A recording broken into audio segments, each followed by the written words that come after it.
Hello friends, आज हम लोग बात करेंगे केमिस्ट्री पे बहुत ज़्यादा ही मोस्ट इम्पॉर्टेंट टॉपिक हुंड का नियम। हुंड का नियम या हुंड्स रूल क्या होता है और इसकी सहायता से कैसे आप कक्षकों पे इलेक्ट्रॉनों का वितरण कर सकते हो। ठीक है, इलेक्ट्रॉन कैसे भरे जाते हैं वो भी बात करेंगे। ठीक है, क्योंकि हुंड का नियम आपका इलेक्ट्रॉनों के वितरण पर ही आधारित है। तो यार प्लीज़ वीडियो को शुरू से लेकर आखिर तक जरूर देखना, टॉपिक आपका मोस्ट इंपॉर्टेंट है। ठीक है, तो चलो बात करते हैं हुंड का नियम, हुंड्स रूल क्या होता है आपका।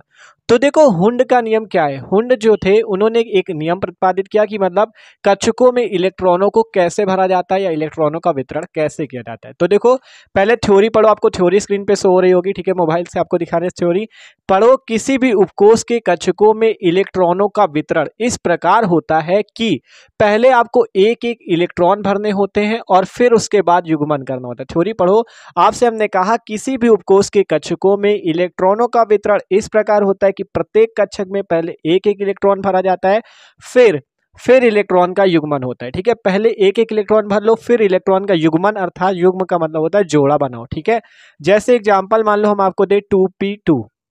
ठीक है, 2p2 है, मान लो ये p के ऊपर दो इलेक्ट्रॉन, ये जो उपस्थित है ना, ये दो इलेक्ट्रॉन उपस्थित है। ठीक है, आप देखो आपको पता होगा p कक्षक जो होता है, p कक्षक पे तीन इलेक्ट्रॉन, मतलब p जो होता है p उपकोष, ये p क्या है, उपकोष। p उपकोष पे तीन कक्षक होते हैं। ठीक है, p उपकोष पे तीन कक्षक होते हैं, इस टाइप से ये तीन कक्षक होते हैं। s उपकोष की बात करें तो s पे एक कक्षक होता है, p पे तीन होते हैं।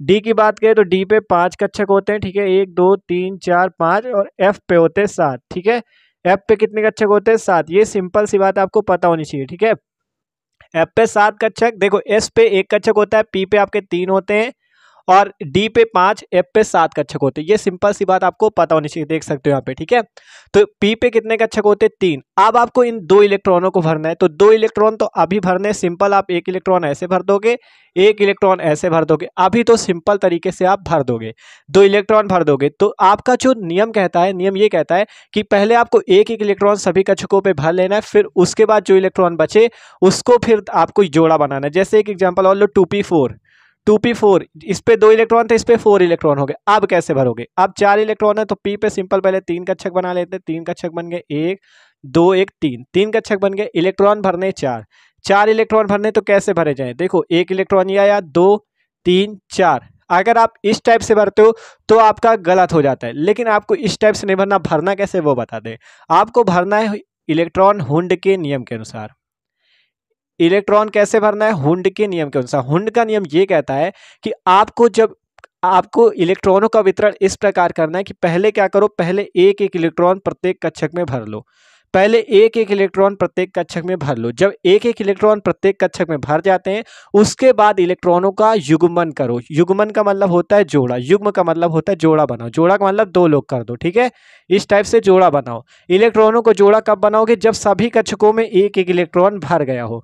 तो यहाँ पे एक एक इलेक्ट्रॉन भर गए, अभी हमने कितने भरे, एक दो एक तीन, अब भरने कितने, चार, तो चौथा इलेक्ट्रॉन इस टाइप से आपको यहाँ पे भर देना है। तो ये होगा सही और ये होगा गलत। क्यों, क्योंकि हुंड के नियम से आपको इलेक्ट्रॉन हमेशा भरना है। हुंड का नियम क्या कहता है, आप थ्योरी पढ़ लो फिर से। किसी भी उपकोष यहाँ पे क्या था, p उपकोष, तो किसी भी उपकोष के कक्षकों में इलेक्ट्रॉनों का वितरण इस प्रकार करते हैं कि पहले आपको एक एक इलेक्ट्रॉन सभी कक्षकों में भर लेना होता है, फिर उसके बाद जो इलेक्ट्रॉन बचता है उससे आपको युग्मन करना है। और भी एग्जाम्पल देखो आपको बताते हैं, जैसे और भी कोई एग्जांपल ले लो, 3d6 का आपको एग्जांपल दे दे। 3d6 डी उपकोष का, डी उपकोष पे कितने कक्षक होते हैं, पांच कक्षक होते हैं। तो सिंपल यहाँ पे पांच कक्षक बना लेते हैं, एक दो तीन चार, एक पांच कक्षक। आप भरने छह इलेक्ट्रॉन, अगर आप छह इलेक्ट्रॉन इस टाइप से भर देते हो तो आपका ये गलत हो जाएगा। आपको हुंड के नियम के अनुसार भरने। हुंड का नियम कहता है पहले सभी कक्षकों में एक इलेक्ट्रॉन भर लो। ठीक है, जैसे पांच कक्षक है, पांचों कक्षकों में पहले एक एक इलेक्ट्रॉन आपको भर लेना है। जब एक एक इलेक्ट्रॉन भर जाए, ठीक है, भरने छह, पांच भर गए, अब छह भरने ना, तो पहले सभी कक्षकों में एक एक इलेक्ट्रॉन भर लो। जब अगर ये कक्षक पूरे हो जाते हैं तो अब करो इलेक्ट्रॉनों का युग्मन। ठीक है, युग्मन कब होगा, जब सभी में एक एक इलेक्ट्रॉन भर जाएगा। आपको तब युग्मन नहीं कर देना, अगर ये खाली है तो युग्मन नहीं होगा। आपके जब सब ऑर्बिटल सारे कक्षक भर जाए तब आपको युग्मन अर्थात जोड़ा बनाना है। ठीक है, मान लो यहाँ पे s orbital, sorry p orbital मान लो हम लोग ले लें, यहाँ पे p ऑर्बिटल है। आपको मतलब जब इसमें भी एक भर जाए, इसमें भी एक भर जाए, इसमें भी एक भर जाए, तब आपको इसका जोड़ा बनाना इस टाइप से, ठीक है। कितने भी इलेक्ट्रॉन हो जोड़ा तब बनेगा, ठीक है। लेकिन पहले नहीं बनाना, मतलब जब सब में एक एक इलेक्ट्रॉन भर लेना इस टाइप से, तब आपको जोड़ा बनाना है तो सही होगा। और अगर इस टाइप से करते हो तो आपका गलत हो जाएगा, ठीक है। मतलब पहले एक एक इलेक्ट्रॉन भर लेना है, फिर उसके बाद जोड़ा बनाना होता है। तो ये है एग्जाम्पल, थ्योरी आपने देख ही ली थी, एक बार फिर से देख लो। तो थ्योरी एक बार फिर से पढ़ लो। किसी भी उपकोष के कक्षकों में इलेक्ट्रॉनों का वितरण इस प्रकार होता है कि प्रत्येक कक्षक में पहले एक एक इलेक्ट्रॉन भरा जाता है, फिर उसके बाद युग्मन होता है। पहले एक एक इलेक्ट्रॉन जब सब में फुल कर लेना, उसके बाद ही युग्मन करना, जैसे इसमें किया। इस टाइप से करते हो तो आपका रॉन्ग हो जाएगा। तो आशा करते हैं आपको हुंड का नियम समझ में आया होगा। तो समझ में आया तो वीडियो को लाइक और चैनल को सब्सक्राइब जरूर कर देना। Okay, thanks for watching this video.